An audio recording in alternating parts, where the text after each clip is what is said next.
हम लोग श्रीमद् भागवतम के तीसरे स्कंद के 25वें अध्याय के 15वें श्लोक से आगे पढ़ेंगे। इससे पहले उसको हम पढ़ें, हम एक चीज़ सुनना कहता है, बोलना चाहते हैं।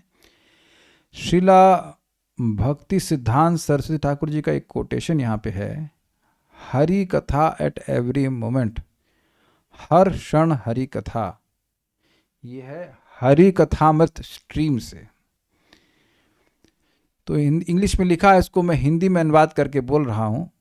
दोज हाउस होल्डर्स मतलब जो गृहस्थ जो अपने आप को हर क्षण,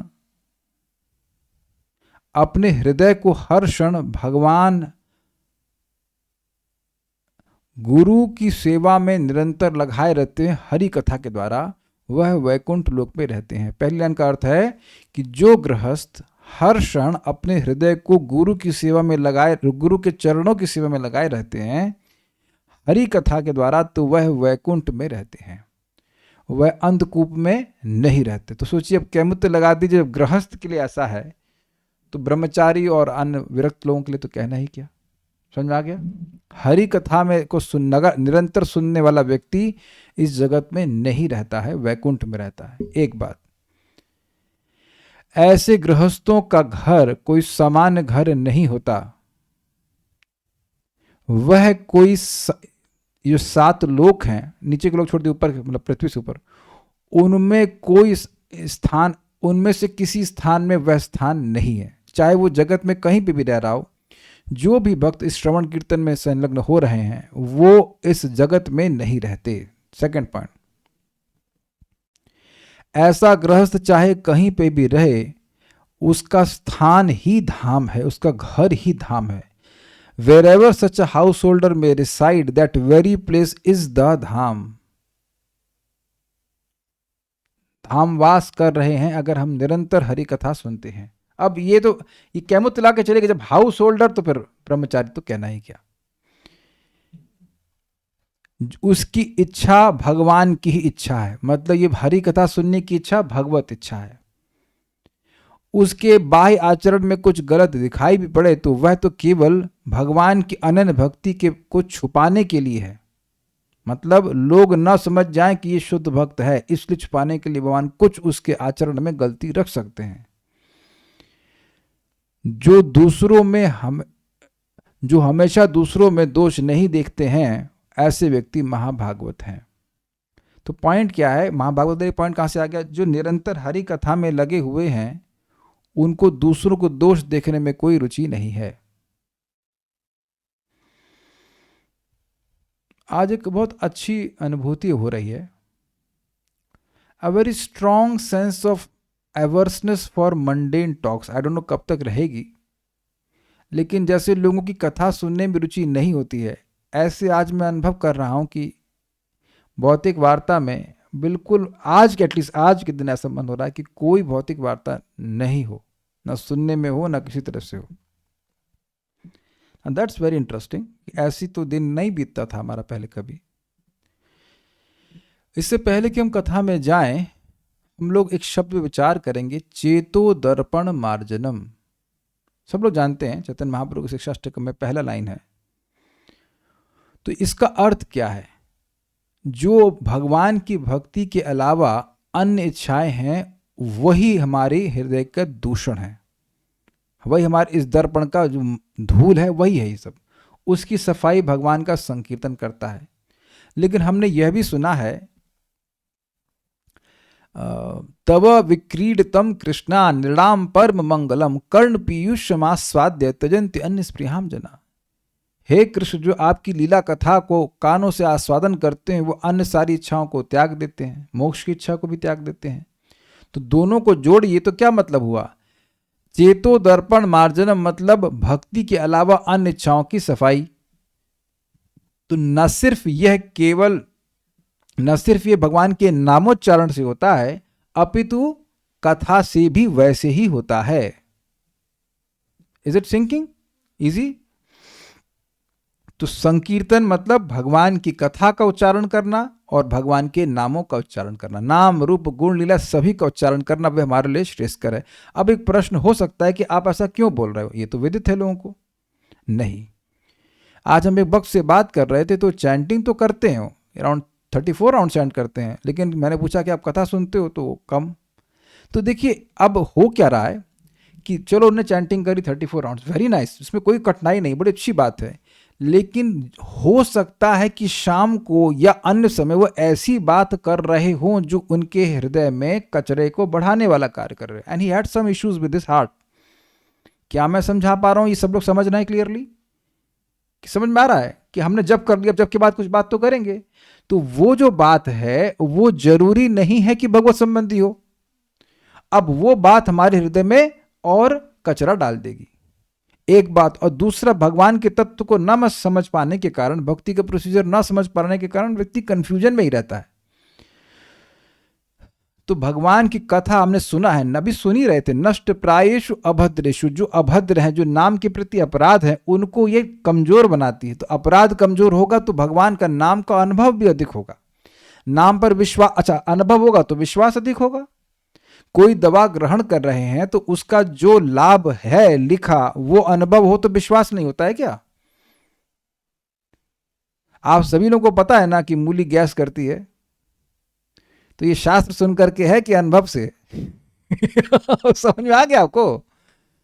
मैं मूली का अगेंस्ट नहीं बोल रहा हूं, but I am just saying कि यू हैड एक्सपीरियंस ना। बच्चा भी सोचता है डकार आ रही है, और मतलब मैनी थिंग्स आर देयर। तो अनुभव होने से फिर और विश्वास हो जाता है कि नहीं? तो दोनों एक दूसरे के पूरक हैं। कथा सुनते हैं तो भगवान के नाम में और विश्वास बढ़ता है, और भगवान का नाम उच्चारण करते हैं तो कथा और अधिक समझ में आती है। ये एक अंश को छोड़ देने से भक्ति में पूर्ण रूप से प्रगति नहीं हो पाती, ठीक से नहीं हो पाती। जिस तरह से आप सोच रहे हो नियमित रूप से कथा सुनने के द्वारा, वैसा अगर कथा नियमित रूप से नहीं सुनेंगे तो नहीं सोचेंगे। या विचार कीजिएगा, डोंट टेक इट ग्रांटेड कि हम ऐसे ही सोचेंगे, अगर हम कथा नहीं सुनेंगे तब भी वैसे ही सोचेंगे। नहीं, ऐसा नहीं सोचेंगे। we'll think otherwise, we'll do otherwise, and because we'll think otherwise, we'll do otherwise as well. आज मैंने नोटिस किया कि मैं गया मंदिर, एक भक्त ने कहा 5 मिनट बात करनी है। अब उन्होंने बात तो खैर 5 मिनट नहीं करी, लेकिन जो बात करी उससे मेरे मन में विकार आना शुरू हो गए। और अब मैं उनको दोष नहीं दे रहा, वो तो खैर जो उनको दुख बोलना था वो बोल दी, लेकिन मैं नोटिस किया, एक बहुत बड़ी शिक्षा ग्रहण करी कि कैसे शब्द का और वार्ता का, जो डायरेक्ट भगवान की सेवा के लिए नहीं है, उसका प्रभाव हमारे मन पे तुरंत आता है। तो मैंने बड़ी सुंदर शिक्षा ग्रहण करी कि जब भौतिक वार्ता का ऐसा प्रभाव आ रहा है, मैं करना नहीं चाह रहा था, लेकिन अब उन्होंने बात करी तो फिर it was for the purpose of counselling only, लेकिन मेरा मन दूषित हो रहा था। किसी के भी दुर्गुण को सुनिए, वो मेरा मन दूषित हो रहा था। ऑल्दो वो सुन के भी मैं उनके प्रति भाव रख रहा था कि चलो भक्त हैं, सब ठीक है, दैट वाज ऑल राइट, लेकिन still my heart was getting contaminated and it was instant. It was not after like morning में बात हुई तो अब शाम को ना। तो इसलिए इसको व्यतिरेक में देखिए, अपोजिट में देखिए, तो जैसे भौतिक वार्ता हमारे मन को तुरंत कलुषित करती है, वैसे ही भगवान की वार्ता तुरंत ही हमारे मन को पवित्र करना शुरू करती है। I hope it is very clear. तो चलिए हम इस पर प्रवेश करते हैं। यहां पर भगवान ने पिछले श्लोक में कहा कि ऋषियों को जो मैंने योग की पद्धति बताई, श्लोक देख लेते हैं एक बार।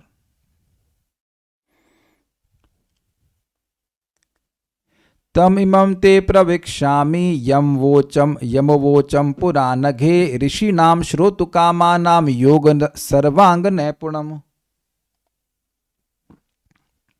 तम उसको, इम इसको, ते प्रवक्ष्यामि मैं तुमको कहूंगा, यम जिसको, अवोचम पुराणगे हे निष्पाप माता मैंने पहले कहा था। किसको कहा था? ऋषि नाम, ऋषियों को कहा था। क्यों कहा था?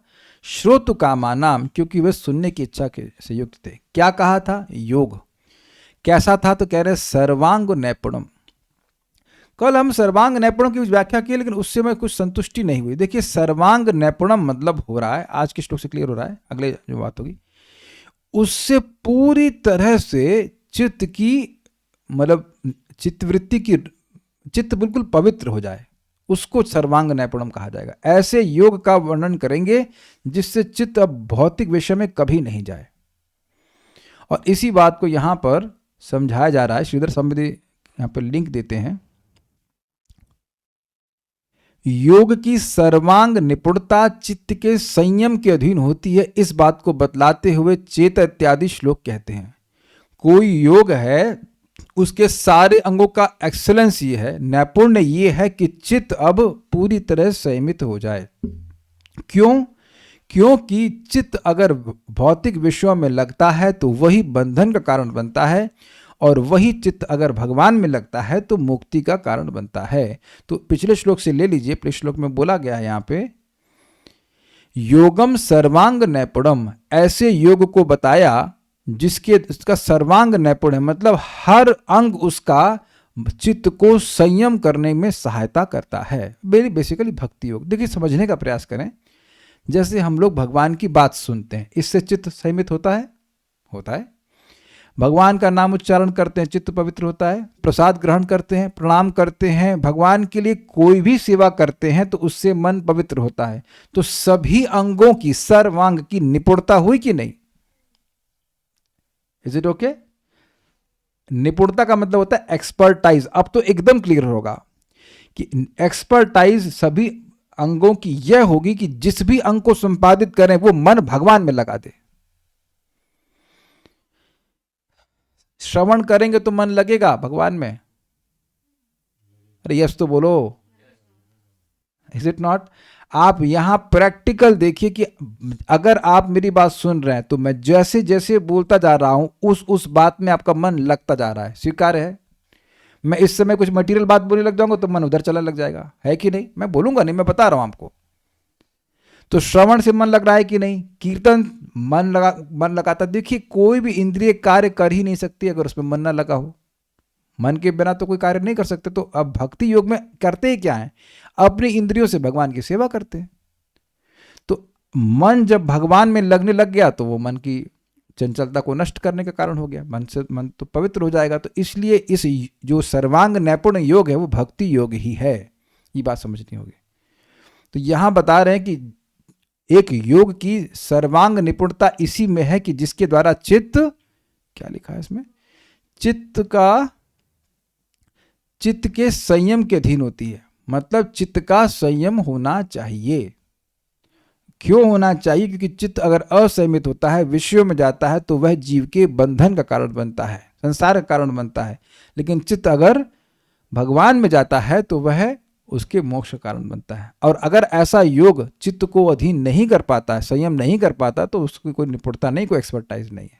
मेरे पीछे बोले, चेतः खल्वस्य बंधाय मुक्तये चात्मनो मतम्। चेतः खल्वस्य बंधाय मुक्तये चात्मनो मतम्। गुणेषु सक्तं बंधाय रतं वा पुंसि मुक्तये। गुणेषु सक्तं बंधाय रतं वा पुंसि मुक्तये। चेतः खल्वस्य बंधाय मुक्तये चात्मनो मतम्। चेतः खल्वस्य बंधाय मुक्तये चात्मनो मतम्। गुणेषु सक्तं बंधाय रतं वा पुंसि मुक्तये। गुणेषु सक्तं बंधाय रतं वा पुंसि मुक्तये। चेतः खल्वस्य बंधाय मुक्तये चात्मनो मतम्। चेतः खल्वस्य बंधाय मुक्तये चात्मनो मतम्। गुणेषु सक्तं बंधाय रतं वा पुंसि मुक्तये। गुणेषु सक्तं बंधाय रतं वा पुंसि मुक्तये।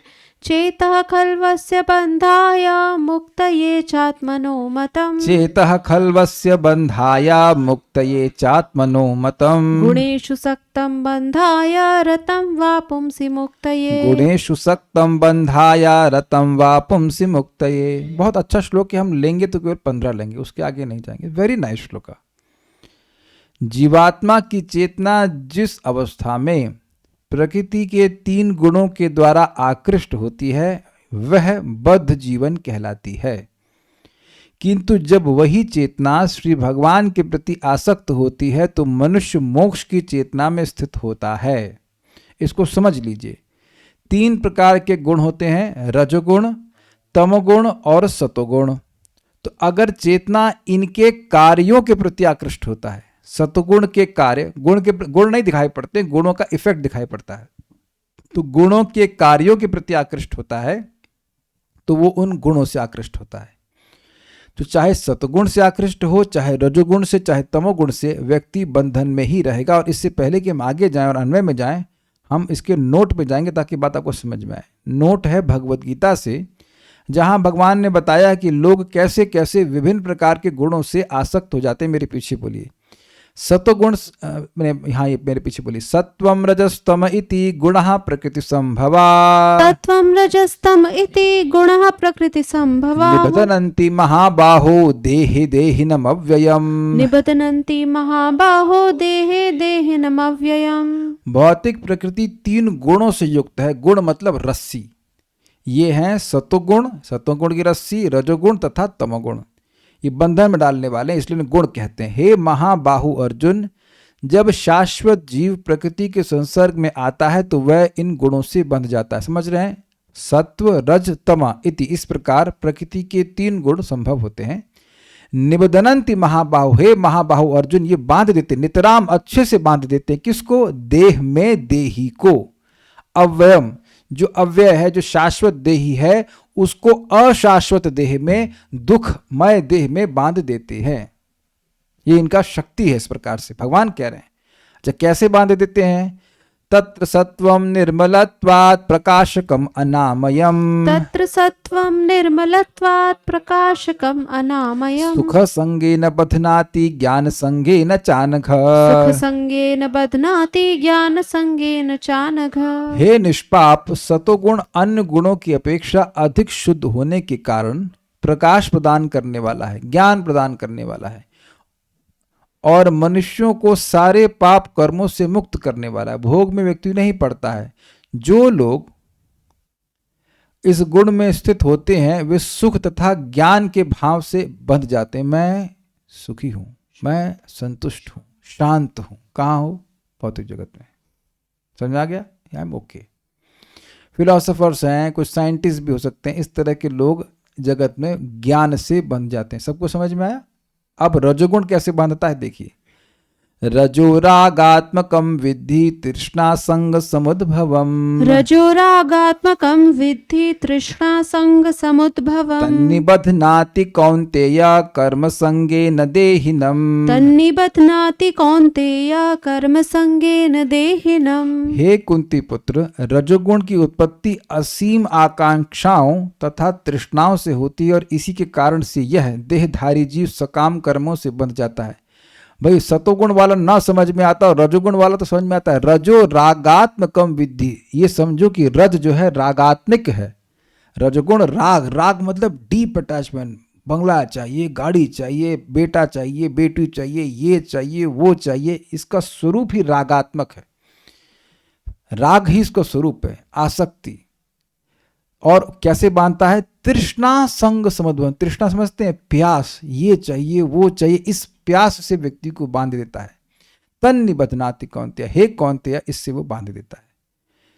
और कर्म संगेन देहिनाम, व्यक्ति को कर्म करने के लिए, बहुत सारा भौतिक कर्म करने के लिए व्यक्ति को मतलब बंधन में डालता है, प्रेरित करता है।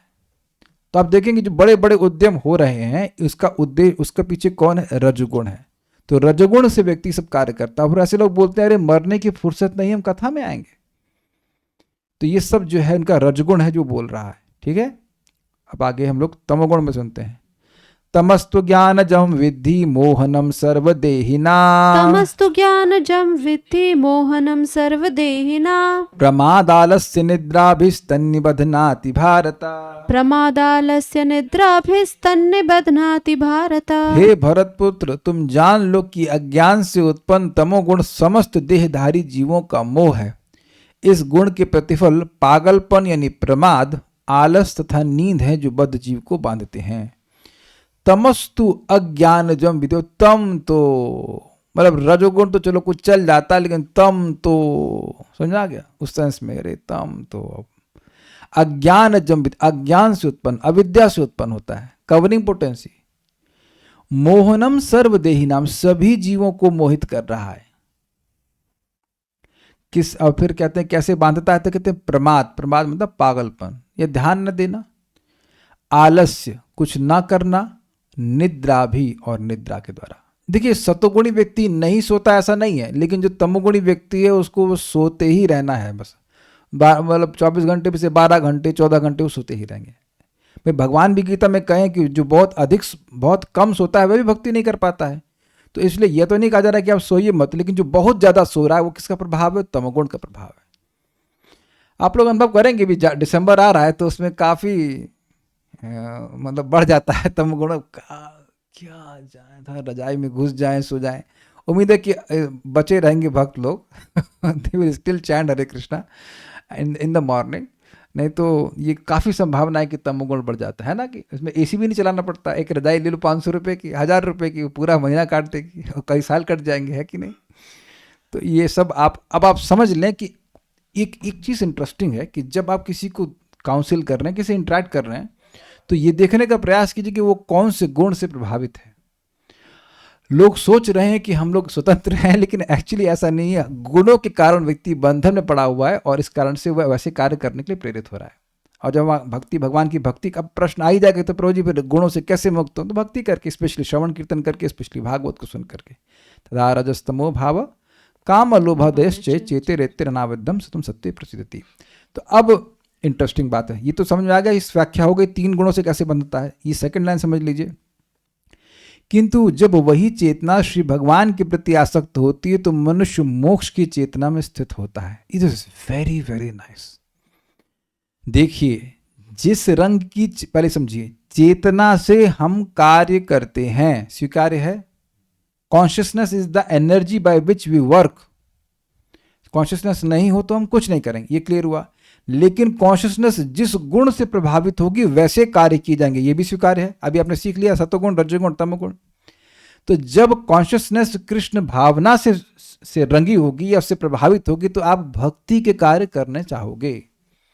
इसको बिल्कुल सिंपल वे में समझ लीजिए। मन में कोई स्पृहा आ रही है किसी भी प्रकार की, हम सेवा भगवान की करें, मंदिर जाएं, भगवान को प्रणाम करें, भगवान को फूल अर्पण करें, भगवान की कथा सुने, नाम उच्चारण करें, एन नंबर ऑफ सर्विसेज। अगर आप भक्ति रसामृत सिंधु सुन रहे हैं तो आप 64 अंगा भक्ति में से किसी भी एक अंग को करने की इच्छा आ रही है तो वह मोक्ष की चेतना है। I can't explain better than this. Contact with the Supreme Lord by any of the 9-fold processes of devotional service is always forward march back home, back to Godhead. These are exact words of Prabhupada. तो नवदा भक्ति के बारे में बात कर रहे हैं। नवदा भक्ति के किसी भी अंग को संपादित कर रहा है तो उसके पहले इच्छा आनी चाहिए, ना कि मैं भागवत पढ़ूं या सुनूं या कुछ करूं। Is it sinking? Is it very clear? एकदम क्रिस्टल क्लियर होना चाहिए। अगर इच्छा ही नहीं आएगी तो आप भक्ति के किसी भी अंग को क्यों संपादित करेंगे? क्यों कह लिया कृष्ण को करेंगे आप? नहीं, प्रसाद नहीं खाना, बाहर जलेबी खाऊंगा जाकर के। आप नहीं खाते हो, मैं बोल रहा हूं प्रसाद खाने की इच्छा आएगी तब ना खाएंगे। हम भगवान के लिए कुछ बनाएं, ये कुछ इच्छा आई कि नहीं आई? तो जब भगवान के लिए कार्य करने के लिए, भक्ति का कार्य करने की इच्छा आती तो वह मोक्ष की चेतना है। मैं क्यों उसको इतना बल दे रहा हूं? आप लोग काहे बैठे हैं यहाँ पे? भगवान की कथा श्रवण की इच्छा, ये क्या चेतना है? मोक्ष की चेतना। मैं दिखाना चाहता हूं कि ये ऐसा नहीं कि इसे पाई इन द स्काई। समझते इसका मतलब? वो केक जो आकाश में हो ऐसा नहीं है, यही मिल रहा है। और एक और बात समझिए, कि जब रोज कोई कार्य करने की इच्छा हो रही है तो चित्त में स्थायी परिवर्तन हो गया कि नहीं हो गया? जब कोई कार्य कभी कभी करने का मन करे, 6 महीने में एक बार, तो वहां तो आप नहीं कहेंगे कि चित्त का परिवर्तन हुआ। लेकिन अब जो कार्य रोज करने का मन कर रहा है तो कुछ चित्त में परिवर्तन आया कि नहीं आया? If you can catch this you will be so much enthused. अगर हर दिन ये इच्छा हो रही है कि भाई कथा सुननी है, हर दिन ये इच्छा हो रही है कि हमें जप करना है, ये चित्त का स्थायी परिवर्तन नहीं हो गया? काले कृष्ण प्रभु के मन में कुछ डाउट आ रहा है तो आंखें ऐसे कैसे दिखाते हैं, डाउट वाली आंखें आप विचार कीजिए इसके ऊपर। अगर कोई मतलब रोके तो एकदम बिलबिला जाए कि नहीं कथा में क्यों नहीं जाने देंगे, सुनने क्यों नहीं देंगे, then it's there is some very positive and some permanent transformations that have happened in your heart। और ये जो चेतना है वो है मोक्ष की चेतना। ये मोक्ष की चेतना है। आपके सामने लिखा, मैं तो खाली प्रमाणित करना चाहता हूँ, ये लिखा है जो सामने। जैसे आप मान लीजिए कोई बिजनेसमैन है, हम नाम नहीं रख सकते, लेकिन एक व्यक्ति है, जैसे हम लकड़ी खरीदते हैं, मतलब फर्नीचर का सामान कभी कभी खरीदते थे, मंदिर में तो खरीदते थे रोज, लेकिन यहाँ पे कभी लिया। तो मैंने पूछा आपके पिताजी तो एकदम ऐसे झूल गए, ऐसे बैठे हुए हैं, उनसे आवाज भी ठीक से नहीं निकले, मैं अब तो भजन कर लो, तो कहते ना उनसे नहीं होगा। समझे, जीवन भर बिजनेस में अपना मन फंसाए रखे हैं, तो अब चेतना पूरी तरह से डिफॉर्म्ड हो गई है, मतलब वो अब वो भक्ति में जाएगी ही नहीं, भक्ति की तरफ जाएगी ही नहीं। I hope you are getting the point. तो ऐसी चेतना जिसमें जो निरंतर भगवान की तरफ जा रही है, ये मोक्ष की चेतना। और श्लोक से प्रमाणित कर देते, ईहा यस्य हरेर दास्य कर्मणा मनसा गिरा निखिलासु अपि अवस्थासु जीवन मुक्त स उच्यते। जो इस जगत में ईहा केवल स्पृहा कर रहा है हरि के दास्य में कि मैं हरि का सेवक हो जाऊं, मन से, वचन से, कर्म से, तो वह जीते जी मुक्त है। फिर प्रमाण हो गया मुक्त शब्द। तो सारा जो मोक्ष और बंधन का कारण है वो सब कॉन्शियसनेस, चित्त का है प्रभाव। तो चित्त अगर भगवान की तरफ जा रहा है तो मुक्त है, और अगर जगत के कार्य में जा रहा है कि मैं लोगों का कल्याण करूंगा, मैं लोगों का उपकार करूंगा, मैं कंबल बांटूंगा, मैं दवा बांटूंगा, ये करूंगा वो करूंगा, भगवान की सेवा को छोड़ करके, तो ये सब सतोगुण के कार्य हैं, और भी बंधन लग जाएगा इसमें। तो चलिए पहले अन्वय को देखते हैं। अस्य आत्मनः, इस जीव का, चेतः अर्थात मन, खलु यानी ही निश्चित ही, बंधाय च मुक्तये, बंधन और मुक्ति का कारण मतम अर्थात माना गया है। ये मन ही बंधन का कारण है और मन ही मोक्ष का कारण है। तो जो बंधन कारण है वो सबसे बड़ा शत्रु है, और जो मोक्ष कारण है वह सबसे बड़ा मित्र है। फिर कह रहे हैं गुणेशु, गुण का मतलब क्या होता है, प्रकृति के गुण, लेकिन यहां पे शब्द है विषयों में। अब ये क्यों वहां पे ऐसा रखा गया है, गुण को आप नहीं देखते हो, ना आपने सतोगुण देखा है, ना रजोगुण देखा है, ना तमोगुण देखा है, इन्हीं से बनी हुई है इस जगत की वस्तुएं। किसी में सतोगुण का आधिक्य है, किसी में रजोगुण, किसी के में रजोगुण का, किसी में तमोगुण का। जैसे कि अब सेब, सेब में किस चीज का आधिक्य है, सतोगुण, और गोलगप्पा, हाँ रजगुण, क्या मांस आदि में तमोगुण। तो अब व्यक्ति गुणों का सेवन, कार्य खत्म हो गया उसके, गुणों का सेवन उन गुणों के कार्य, उन गुणों के इफेक्ट, उन गुणों के प्रोडक्ट के संग के द्वारा करता है।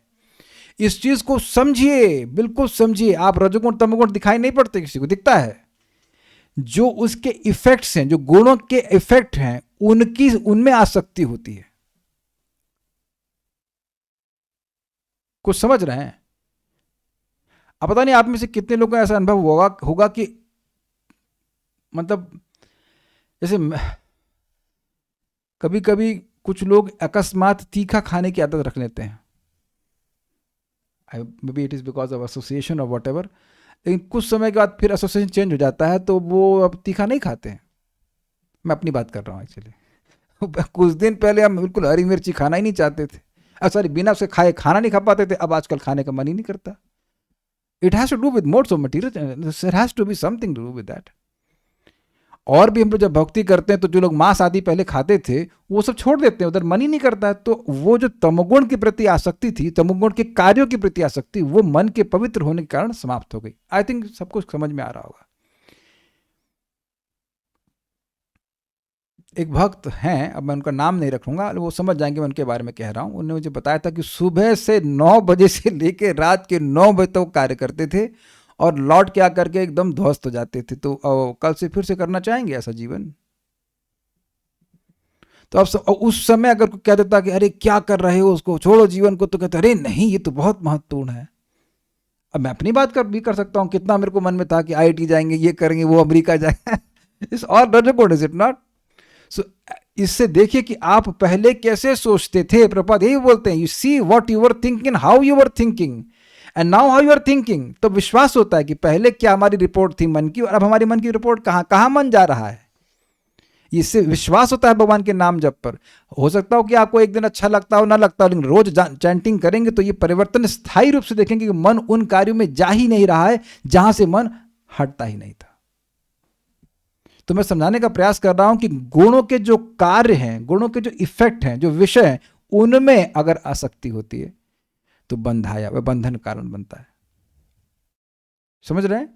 काश काश मैं एक अच्छा फिलोसफर होता, हाँ तो अगले जन्म में बन जाइए। काश मेरे पास पैसा होता तो अगले जन्म में बन जाइए, या कैसे आगे जन्म में। I hope it's very clear with you.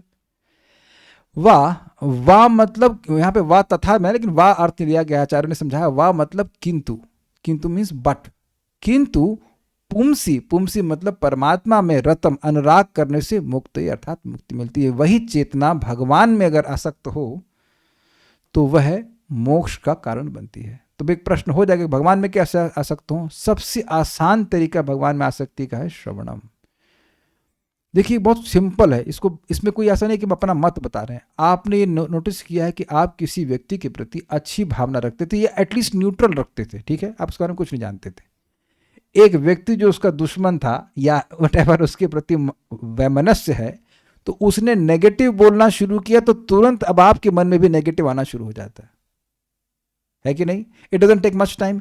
अच्छा उल्टा है, अगर आप किसी के प्रति नेगेटिव ओपिनियन रखते थे और आकर कोई पॉजिटिव बोलना शुरू करता है तो कुछ समय के बाद आपका मन भी परिवर्तित हो जाता है। हाँ हाँ ये तो अच्छा व्यक्ति है, हम तो गलत सोच रहे थे, हम तो गलत सोच रहे थे।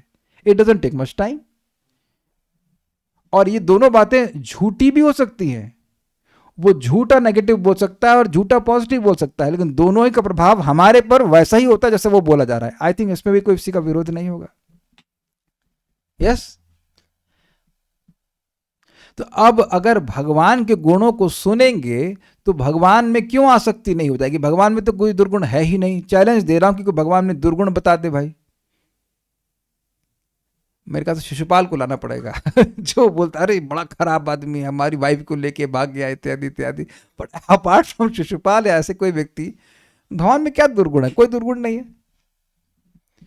तो जब भगवान की बात सुनेंगे तो भगवान में रति क्यों नहीं हो जाएगी? यही तो बोले सताम प्रसंगाद मम वीर संवेदो इत्यादि। और आप अपने चित्त को भी देख लीजिए कि जब भगवान की बात हो रही है तब चित्त कैसा होता है, और भगवान से कोई अलग बात हो रही है तब कैसा चित्त होता है। इट इज ऑल प्रत्यक्ष, इट्स नॉट बिलीफ, इट्स प्रत्यक्षावगमम धर्मम, जस्ट एक्सपीरियंशियल है ना।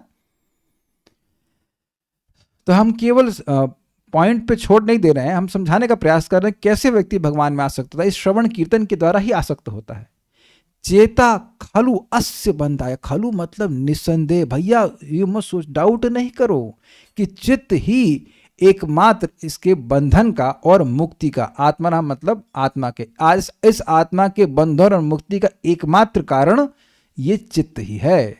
जो चित्त साफ हो गया वो भगवान की तरफ जाएगा, मुक्ति का कारण बन जाएगा।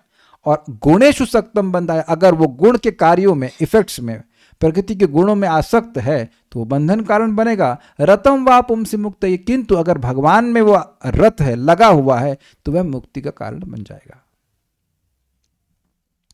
भावार्थ दीपिका, ये श्रीला श्रीधर स्वामी की टीका है।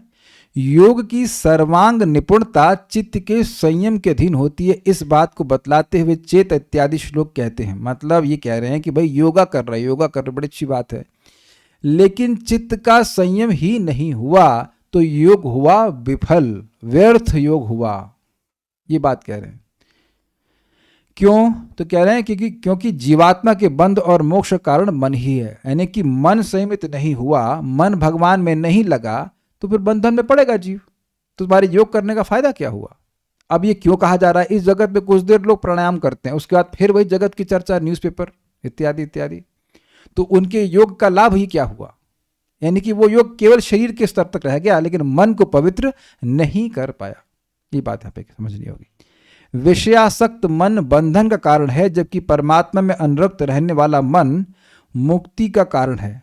तो ये तो स्पष्ट है। श्लोक का वा शब्द तू शब्द के अर्थ में प्रयुक्त है, अर्थात किंतु, मतलब जो मन प्रकृति में आसक्त है, विषयों में आसक्त है, वह तो बंधन का कारण है, किंतु जो मन भगवान में आसक्त है वो मोक्ष का कारण है। सिंपल, सारार्थ दर्शनी। इससे पहले मैं आगे जाए, एक बड़ी इंटरेस्टिंग ऑब्जर्वेशन आप देखेंगे। जब व्यक्ति नाम जप करना शुरू करता है, भक्ति करना शुरू करता है, तो जरूरी नहीं है कि उसको नाम में रुचि तुरंत मिल जाए, लेकिन विषयों से अरुचि होने लगती है। Very strange stage. नाम में पूर्णतः रुचि नहीं है, लेकिन विषयों से अरुचि है। पता नहीं कितने लोग उसको स्वीकार करेंगे, but you develop a distaste for material things, although you may not have a positive taste for I will not say positive but explicit taste for Hari नाम। और इस मेरे ख्याल से जो लोग भी नाम जप कर रहे हैं वो सब लोग अनुभव कर रहे हैं कि ऐसा नहीं कि रोज ही चैंटिंग अच्छी होती है, लेकिन रोज ही अब भौतिक बातों से डिसइंटरेस्ट हो गया है। क्योंकि कहे कि फिजिक्स पढ़ाएंगे, केमिस्ट्री पढ़ाएंगे तो हम ना कुछ ना पढ़ेंगे, उधर मन जाता ही नहीं।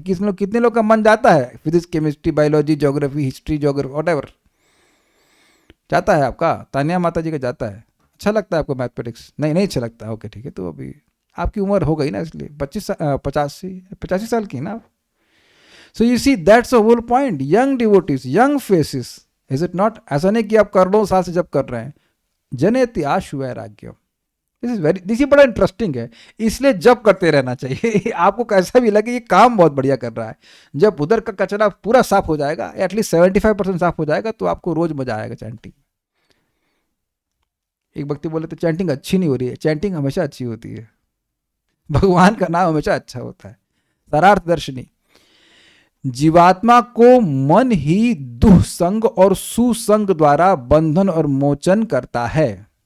ठीक है, अर्थात दुसंग में बंधन और साधु संग में मोचन करता है। सुसंग मतलब साधु संग, जहां भगवान की बात होती है, यह कहते हैं चेतत्यादि। गुणेशु मतलब गुणों के कार्य समूह में, जो गुणों के कार्यों का समूह है, whole group of effects of the material nature, उसमें अर्थात अपने बंधन के साधक सभी विषयों में सक्तम अर्थात आसक्त मन को बंधन का कारण कहा गया है। मतलब जो विषय उसको इस जगत में बंधन के साधन बनती हैं। बंधन का साधन समझ रहे हैं? जैसे कि चेन है, तो चेन से द्वारा किसी को बांधा जाएगा तो वह उसको बांधने का साधन कहा जाएगा। ठीक है ना? तो गुणेशु मतलब गुणों के कार्य। जैसे मान लीजिए कि रसगुल्ला, अब रसगुल्ला खाने की इच्छा होगी, दोबारा जन्म लो। Is it okay? तो गुणेशु सक्तम मतलब वह अपने जो उसके बांधने के साधन है उनमें वह बंधा हुआ है। कुछ लैंग्वेज समझिए, जो उसको बांधने के साधन है उसमें वो आसक्त है। एज इफ कि कोई कैदी है, वो अपने चेन में आसक्त हो जिससे वो बंधा हुआ है। इस तरह की लैंग्वेज समझा रहे हैं। कुछ समझ रहे हैं बात? और ये बात सत्य है, ये बात सत्य है।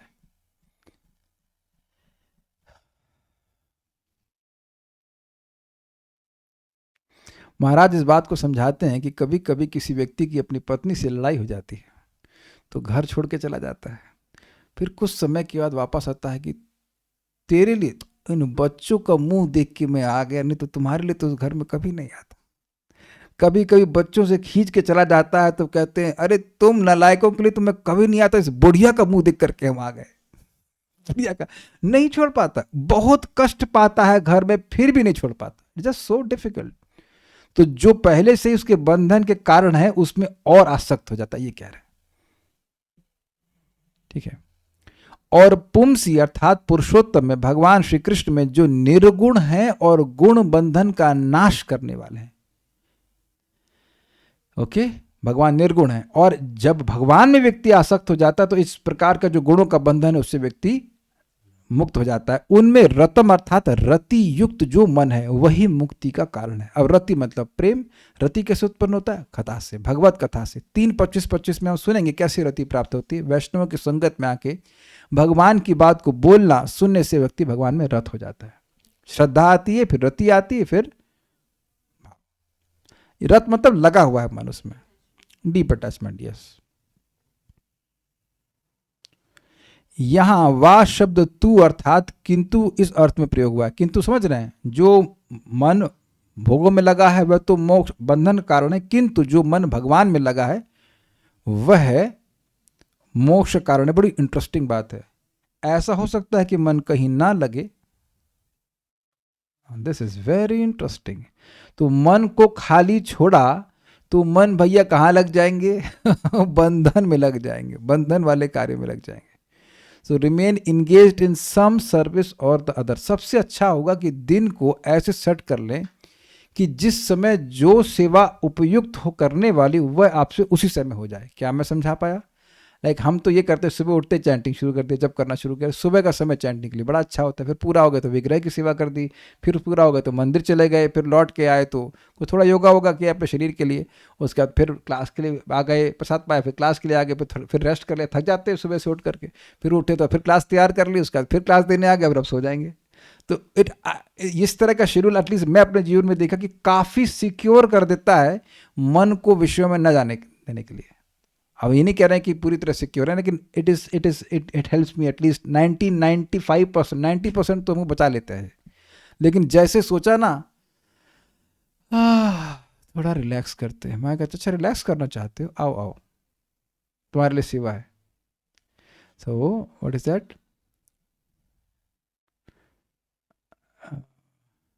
Free time is not a luxury, it's a danger. Srila Prabhupada ji को परम पूज्य तमिल कृष्ण महाराज बोले, प्रभुपाद सुबह से शाम हो जाती, रात हो जाती, मेरे पास मैं लगातार सेवा में ही लगा रहता हूँ। तो प्रभुपाद बोले yes it is very good, no time for maya. इतना समझ लीजिए कि जरा सा खाली बैठे तो तुरंत ही व्यक्ति को माया पकड़ लेगी। तो हर व्यक्ति को अपना विवेक ला के, हर व्यक्ति का अलग अलग सिस्टम हो सकता है, अपने सिस्टम में ऐसा फिट करे कि भगवान की सेवा किसी न किसी तरह से बनती रहे, सेवा करता रहे। ठीक है, एक बात और बोलना चाह रहा था कि जब कोई व्यक्ति रेजिमेंटल भक्ति करता है, रजीम समझते हैं कि भाई ये सेवा, इसके बाद ये सेवा, इसके बाद ये सेवा, तो आप एक ही लेवल की कॉन्शियसनेस से नहीं कर रहे हैं। जब अपने मन को हम अपवित्र नहीं होने दे रहे हैं तो अगले दिन आप और अधिक पवित्र मन से उसी कार्य को कर रहे हो। मैं समझा पाया? फिर अगले दिन और अधिक पवित्र मन से उसी कार्य को कर रहे हैं, and then you get deeper and deeper realisations. जितना मन पवित्र होगा उतनी और अनुभूति उसी भक्ति के कार्य से होगी। वही भगवान को देखना, वही भगवान का नाम उच्चारण, वही कथा और अधिक प्रभावित करेगी। समझ में आ गया होगा? इससे और विश्वास बढ़ेगा। यहाँ पुरुषोत्तम विषय रति का कारण केवल भक्ति ही होता है, और कोई किसी योग पद्धति से हम भगवान में अपने मन को रत नहीं कर सकते हैं, न ज्ञान न योग यानी अष्टांग योग, क्योंकि मुक्ति देने में केवल अहेतु की भक्ति ही पूर्ण रूप से योग्य है, यह जानना होगा। मुक्ति मतलब भगवान में मन निरंतर लगा रहे, ये है मुक्ति। सीधी सी बात है। तो इसका सामर्थ्य केवल भक्ति देती, कि भक्ति में पहले दिन से ही आप भगवान की सेवा कर रहे हो, भगवान से कनेक्शन है, ये भी समझ में आता है। अष्टांग योग में यम नियम ध्यान धारणा, नहीं सॉरी गलत बोल गया, जल्दी बोल गया, यम नियम आसन है, सही तो बोल रहा हूँ, यम नियम आसन प्राणायाम प्रत्याहार फिर ध्यान, छठा स्टेज पे ध्यान करते हैं। और भक्ति में पहले दिन ही हरे कृष्णा भगवान का संपर्क है, भगवान का प्रसाद, भगवान की कथा, ये बात है। तात्पर्य कृष्ण चेतना तथा माया चेतना में अंतर है। गुणेशु या माया चेतना में प्रकृति के तीनों गुणों के प्रति आसक्ति होती है, जिसके अंतर्गत मनुष्य कभी सतो, कभी रजो और कभी तमोगुण में कार्य करता है। ये विभिन्न गुणात्मक कार्य जिनमें भौतिक भोग के लिए मुख्य आसक्ति रहती है, मनुष्य के बद्ध जीवन के कारण स्वरूप है। ये थोड़ा समझ लीजिए। ये विभिन्न गुणात्मक कार्य मतलब रजोगुणी कार्य, तमोगुणी कार्य या सत्वगुणी कार्य अलग अलग गुणों से प्रभावित होते हैं, उसमें केंद्र केवल अपनी इंद्रिय तृप्ति होती है। ये बात बोल रहे हैं सूक्ष्म या स्थूल रूप से। जब वही चेता या चेतना पूर्ण पुरुषोत्तम भगवान कृष्ण में स्थानांतरित हो जाती है, या जब मनुष्य कृष्ण भक्त बन जाता है, तो वह मुक्ति के पथ पर होता है। तो प्रपात का तात्पर्य बड़ा स्पष्ट है, बाकी नोट मैंने समझा दिया। और किसी का कोई प्रश्न है तो हम देख लेते हैं। नहीं, सो विल स्टॉप हियर। अगला श्लोक हम कल देखेंगे, जल्दीबाजी में नहीं करना चाहते। श्रीमद् भागवतम की जय, श्रील प्रभुपाद की जय, निताई गौर प्रेमानंदे। Thank you so much.